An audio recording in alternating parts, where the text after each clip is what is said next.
Well, hello and how are you? Hey, friends, it's Shenandoah Briscoe coming to you live right here in St. Charles, Missouri.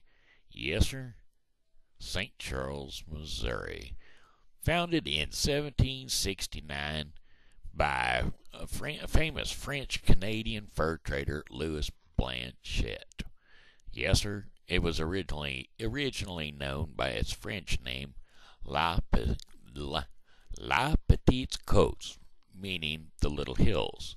Well, back in about 1804, when Lewis and Clark decided that they were going to start their westward expansion from here, they decided that it became known as San Carlos Borromeo. Well, right after Lewis and Clark took out of here in 1804, just a few years later, it became known as St. Charles. That's how we have it today. Alrighty then, that being said, this here is going to be blog number 247. That's right, 248. Yeah, 248. What am I meaning 247? Yesterday was 247. Today is 248. Alrighty. Okay, let's see. What do we got for topic today? Topic today is movie reviews. Yes, sir, my brat took me out yesterday for my birthday, and we're going to be going out. Oh, and by the way, I want to thank my son for his graduation portrait there from the Army, his boot camp graduation portrait. Got that for my birthday, so appreciate that for sure, for sure. But anyway, what I was getting ready to say is my brat took me out yesterday. She and I went over, and her boyfriend, I'm not going to say his name on account he might get mad at me, and I don't want nobody mad at me. Anyway, we went over and watched the movie The Martian. Now, that there was a pretty good movie, I tell you what. It had some intrigue in it, and it had lots of comedy in it, and there was this well, the best part about it, there wasn't really one better part than the rest of it, because it's that one movie, that starts out in the beginning when you really don't know a whole lot about what's going on, and then in the middle you're kind of filled in and you're getting an idea of what's going to happen, and then at the end you know the whole ending. Yeah, that's the way that movie went. So if you're going to go and see a good movie, The Martian, it's a pretty good movie. I enjoyed it thoroughly, and well, there you go. I wanted to give you a good review on it because what was I gonna say? Yeah, what was I gonna say? Hold on. I'll think of what I was gonna say in about 2 seconds, okay? Yeah, what I was gonna say is Matt Damon put on an excellent performance. That's what it was. And basically what I'll tell you here is no more than anybody else has already told you. So what I'm gonna say is when astronauts blast off from the planet Mars, they leave behind Mark Watney, Matt Damon, presumed dead after a fierce storm.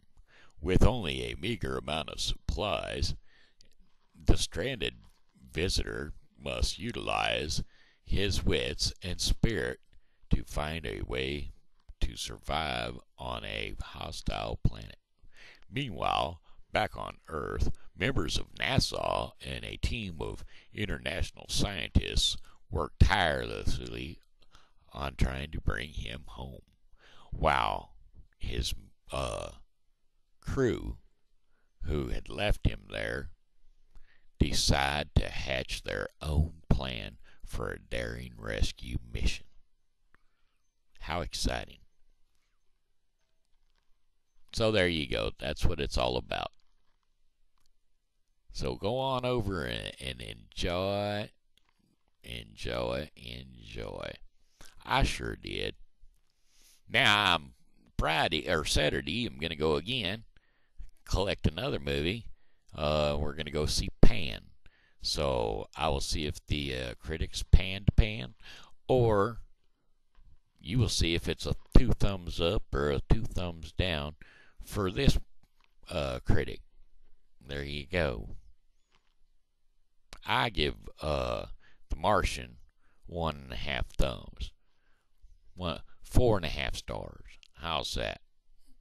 It's a good movie, but it ain't no Jurassic Park. But then again, you never can tell. And I'm talking about the original Jurassic Park anyway. You know what I'm saying?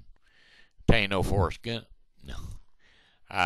You can't really, you can't compare Forrest Gump and The Martian, and you can't compare Forrest Gump and Jurassic Park either.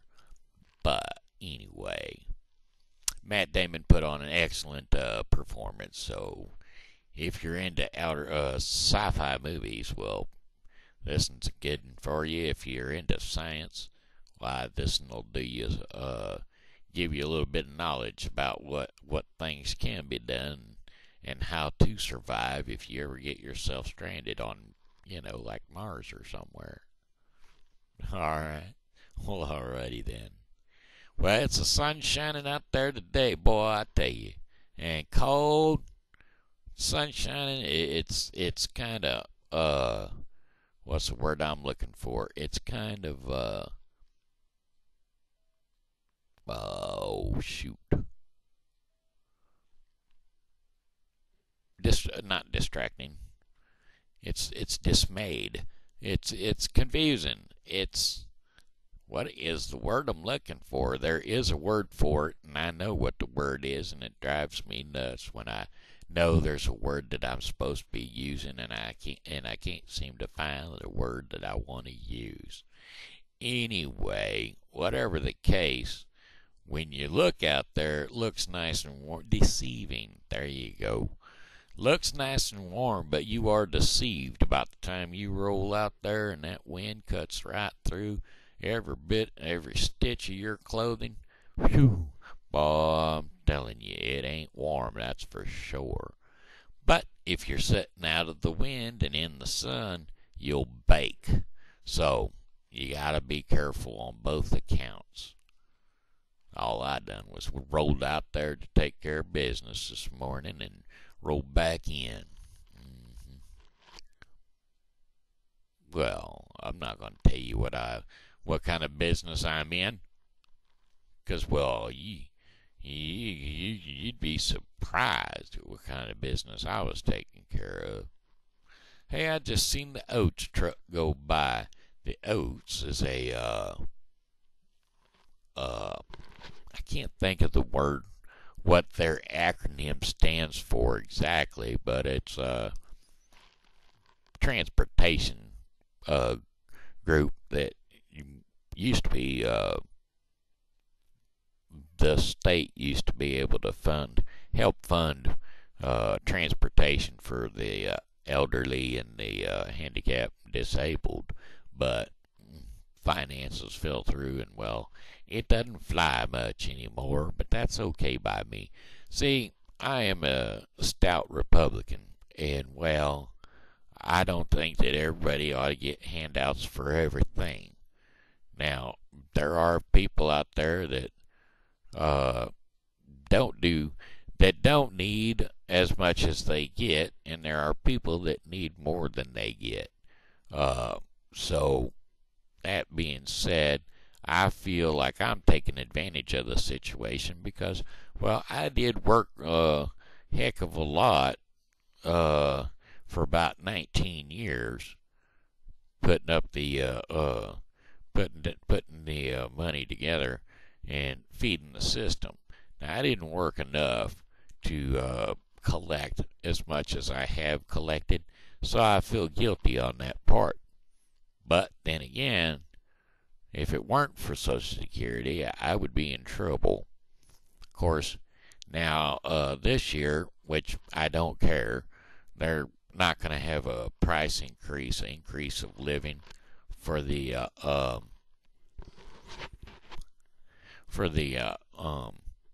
Social Security program, fine with me. I don't care. So long as they just keep stretching it. You know what I'm saying? They shouldn't have never dipped in it in the first place.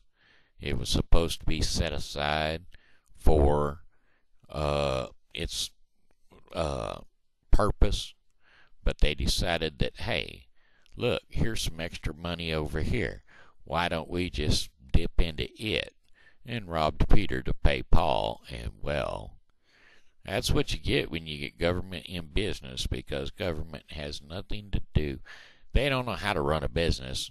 I mean, look, we're spiraling down a rabbit hole right now, and we're about to lose our economy due to the fact that we don't know what we're doing in business. That's why I think Donald Trump ought to be thrown in there. Now, he knows how to run a business. You know what I'm saying?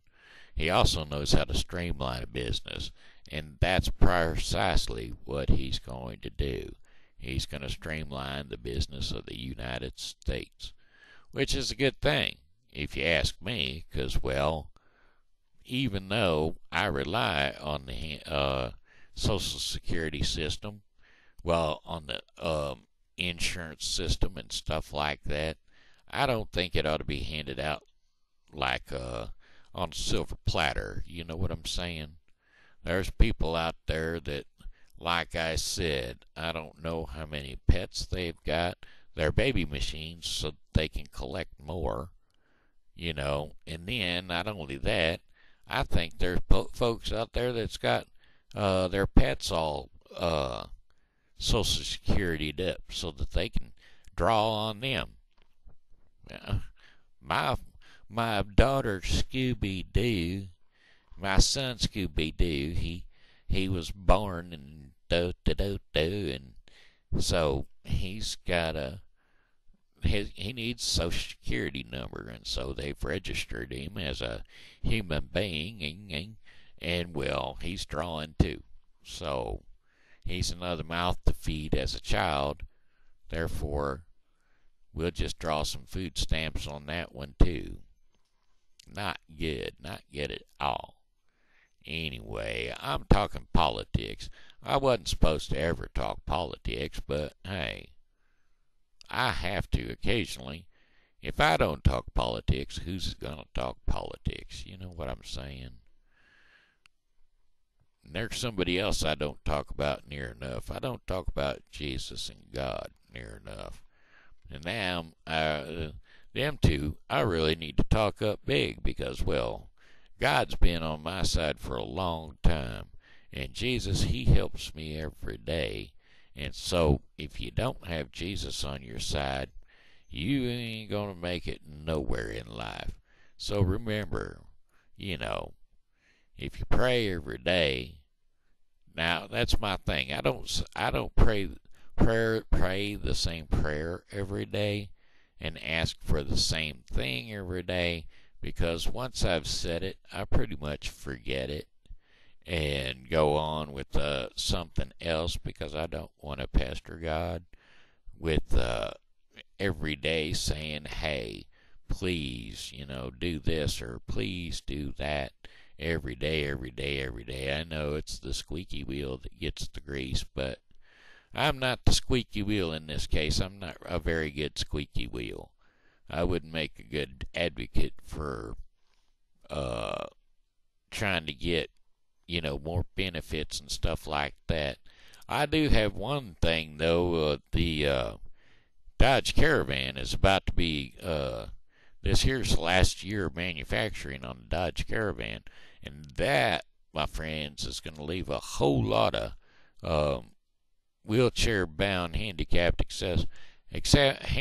accessibility vehicles. That's the main one these days, and if they discontinue it, I don't know what we're going to do. We're going to have to find something else totally and completely different, because that ain't good. I don't know if they've got another. I think they're looking into a Toyota, but Dodge Caravan's going to lose a lot of money or Dodge going to lose a lot of money with that Caravan being obsolete. But hey, they're going for power. More power to them. Hey, this here's Shenandoah Briscoe saying hello and how are you? You know God loves you and so do I.